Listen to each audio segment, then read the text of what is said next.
ከጉርምስና እድሜ በኋላ ቁመት መጨመር ይቻላል? መልሱ አዎ ነው። ግን እንዴት? በጉርምስና ወቅት በከፍተኛ ሁኔታ የምናድገው በሰውነታችን ውስጥ ያሉ ሆርሞኖች ስለሚነቃቁ ነው። በተለይም እንደ IGF-1 የግሮዝ ሆርሞን እና ቴስቶስትሮን ያሉ ሆርሞኖች ወሳኝ ሚና ይጫወታሉ። በዚህ ቪዲዮ ማንኛውም እድሜ ላይ ሆናችሁ እነዚህ ሆርሞኖች በመነቃቃት እንዴት ቁመት መጨመር እንደምትችሉ ላሳያችሁ ነው። ወደ ዝርዝሩ ከመግባታችን በፊት በደቡብ ሱዳን የሚገኙ የዲንካ ጎሳዎች እንመልከት። እነዚህ ሰዎች በዓለማችን ላይ ረጅሞቹ ናቸው።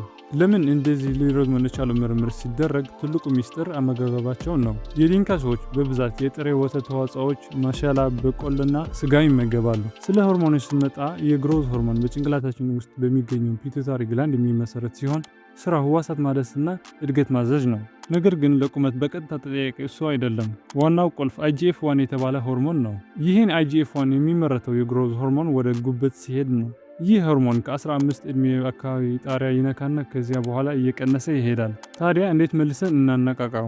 አንደኛው መንገድ የደም ስኳር ወይም ደግሞ ብላድ ሹገር ማነቃቃት ነው። ካርቦሃይድሬት ስንመገብ ወደ ግሉኮዝ ይቀየራል። ይህም ኢንሱሊን እንዲመረት ያደርጋል። ኢንሱሊን ደግሞ ጉበታችን IGF-1 እንዲያመርት ይገፋፋዋል። በተለይም የጾም ጊዜ በካርቦሃይድሬትና በስኳር ማጠናቀቅ ይህን ሂደት ያፋጥነዋል። IGF-1 ሁሌም በከፍተኛ ደረጃ ለመጠበቅ የሚከተሉትን አድርጉ። ጥሩ እንቅልፍ፣ ከ8 እስከ 9 ሰዓት ያለመቆራረጥ መተኛት፣ ውሃ መጠጣት፣ ውሃ ብቻ ሳይሆን ጨውነት ያላቸው መጠጦች መጠቀም፣ ሰውነት እንቅስቃሴ እንደ ክብደት ማንሳት፣ በቂ ፀሐይ ብርሃን ማግኘት፣ ቪታሚኖች በተለይ ዚንክ፣ ቪታሚን D3 እና C። አሁን ደግሞ ስለ ቴስቶስትሮን እናውራ። ይሄ ለወንድ ልጅ ወሳኝ ሆርሞን ነው። ይሄ ደግሞ በጤናማ አመጋገብና ልምዶች በቀላል መጨመር ይቻላል። ስለ ዲንካ ሰዎች አመጋገብ ያልካቸው አስታውሱ። ስጋ ለሆርሞን እድገት ቀይ ስጋ እና የውስጥ አካላት እንደ ጉበት በጣም አስፈላጊ ናቸው። የወተት ተዋጽኦ በተለይ ያልፈላ ወተት ሲፈላ ብዙ ጠቃሚ ነገሮች ይሞቱበታል። ስለዚህ ያልፈላ ወተት መጠቀም። ካርቦሃይድሬት ነጭ ሩዝ፣ ስንዴ እና ማሸላ ንጹህ ካርቦሃይድሬት ብቻ ተጠቀሙ። ሌላው የሚገርም ንጥረ ነገር ደግሞ ቦሮን ነው። ይሄ በደረቅ ፍራፍሬዎች እንደ ዘቢብ ውስጥ ይገኛል። ጥናቶች እንደሚጠቀሙት ቦሮን በአግባቡ በመጠቀም እስከ 7 ሴንቲሜትር ቁመት ሊጨመር ይችላል።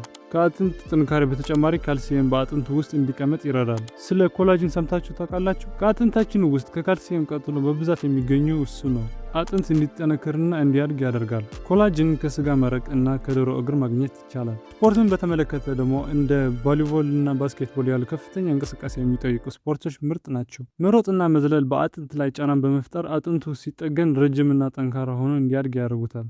ለማጠቃለል ጤናማ ስብ ተጠቀሙ፣ እንደ ቅቤ እና ኮኮናት ዘይት ማለት ነው። እና በተቻለ መጠን የአትክልት ዘይቶች ወይም ደግሞ ሲድ ኦይልስ አትጠቀሙ። እንደ ማር፣ ዘቢብ እና እንቁላል ያሉ ተፈጥሯዊ ምግቦች አዘውትሩ። ሌላው መወገድ ያለባቸው ሆርሞኖች ደግሞ እንደ ኤስትሮጅን እና ፕላክቲክ ናቸው። እነዚህ እድገት ያቆማሉ። ኤስትሮጅን ለመቀነስ ጥሬማ ተጠቀሙ። በመጨረሻ ደግሞ የአቋቋም ወይም ደግሞ ፖስቸር ችግር ካለባችሁ ቁመታችሁን አጭር ሆኖ ሊታይ ይችላል። ጀርባችሁን የሚያቃኑ እንቅስቃሴዎች አድርጉ። እነዚህ ነገር ካደረጋችሁ በቁመታችሁ ላይ ትልቅ ለውጥ ታያላችሁ። ይሄ ቪዲዮ ፓርት 1 ሲሆን ፓርት 2 ደግሞ በሌላ ጊዜ ይላካል። ቪዲዮ ከጠቀማችሁ ላይክ እና ሰብስክራይብ ማድረግ እንዳትረሱ።